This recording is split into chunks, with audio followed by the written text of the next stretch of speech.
Alrighty, so here's my communications project. These are my fellow co-workers. As you can see, there are 6 people in this room. There are 6 people in this room. Here's where I'll be presenting, and here is my notes, and here's my PowerPoint that I'll be using. This is the area in which I'll be presenting. It's just going to be a PowerPoint up here. You can see that in my outline, there's no full sentences. Alright, so let's go ahead and let's get this show on the road.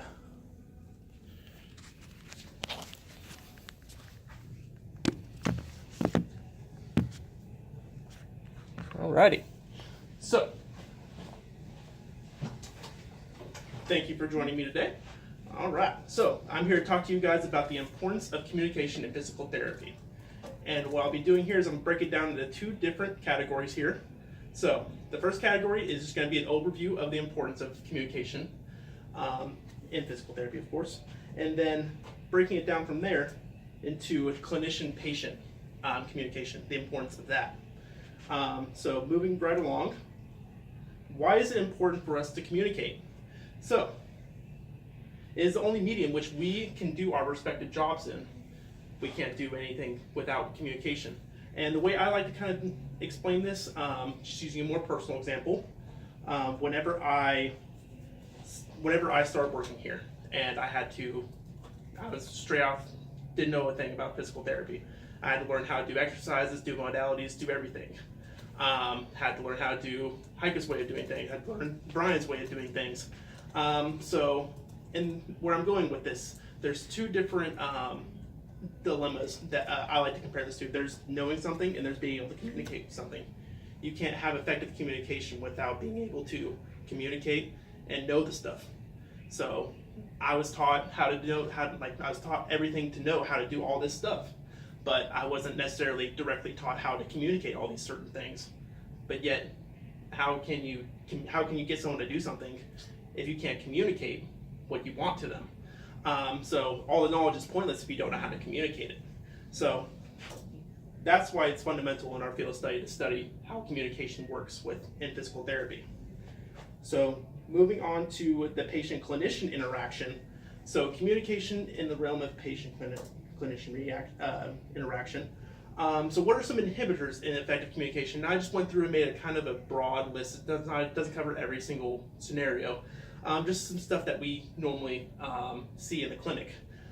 So we see a lot of language barriers. We see people with Spanish. I would say a good solid 25% of our patient population has Hispanic, and I would say a good 50% of them don't know how to speak good English. They fall on a scale of limited English proficiency. So there's some good research done by Jim Helvig. He studied the accommodations in which we accommodated limited English proficiency patients, and of course, you guys can kind of expect predictions of this experiment. There was, as you increase accommodations for these patients, that their health outcomes went up. So going a little bit more in detail about the language barriers, just stuff we don't always have access to Spanish translators to be able to communicate every single sentence. But for maybe some of those patients that we have that can understand a little bit, being able to utilize our sentence structures in a way that can to make it a little more simple for them to understand, using more simple sentence structures, using vocabulary that's not too in-depth, just getting our point across, basically. So the next one, verbal interruptions, and there was a study done by Hamill concerning, actually it was C. Robert, that between verbal interruptions between the clinician and the patient, that the clinician had a 7 times more likely chance to interrupt the patient when he or she was speaking or in their communication turn. So there was neither bad nor good correlation saying that, like, hey, it was a bad thing that we interrupt this patient, or it was a good thing. It was just something that I like to think that we keep in mind whenever we're talking to patients, is that we are 7 times more likely to interrupt the patient. So just keeping that in mind, how much we do that. Next point, the last point, nonverbal cues. We see this a lot whenever patients maybe have a lot of pain, and they're like the type that want to push through it. They'll be like, oh, they're going through pulleys or something, and they're really stretching. They say they're good, but they're obviously their facial and all their other expressions don't portray what like their actual like what they feel.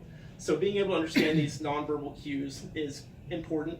There was also some research done by Hamill concerning how we should just we should not go through a one shoe fits all kind of aspect of dealing with physical therapy and communications with that. You can see that for obvious reasons. As you influence that sort of mindset, that you begin to the outcomes begin to go down, health outcomes. So moving along to the next part. So what are some just in general ways to enhance our communication and patient-clinician interactions? So the first one is utilizing humor when applicable. So there's some more research done by Wanzer. So with that, as you utilize humor, he found that there's increased satisfaction with the physical therapy. There was also smoother communication within physical therapy, and you achieve communication goals within physical therapy. So I personally use humor a lot whenever I'm dealing with patients, as you guys know, and I find it personally helps me when it comes down to communicating and being just overall all these three different variables that I mentioned. So the next point is increasing patient involvement, understanding PT activities. Why would you want to do? I pose this question: why would you want to do something when you don't know why you're doing it? And there's some research to support. By Keel I'm sorry, that there were positive results in the involvement of outcomes and patient involvement, and then also positive outcomes coming from that. So that's it for there. Communication is fundamental in PT. I'll wrap this up. So recognizing dilemmas and how we approach them as clinicians will overall affect how the patient interactions go. And then I like to go ahead and give our mission statement in there, that everyday giving excellence. So by doing all these and by observing how we communicate, will achieve our mission goal, everyday giving excellence. Thank you very much. I'm gonna go ahead and pan back around. Hey, all right, yeah. All right. He's like, stop it, guys. All right. So you can see there's still no notes. Other notes. Still my presentation up there. All right. And then there's everyone's still here. All right.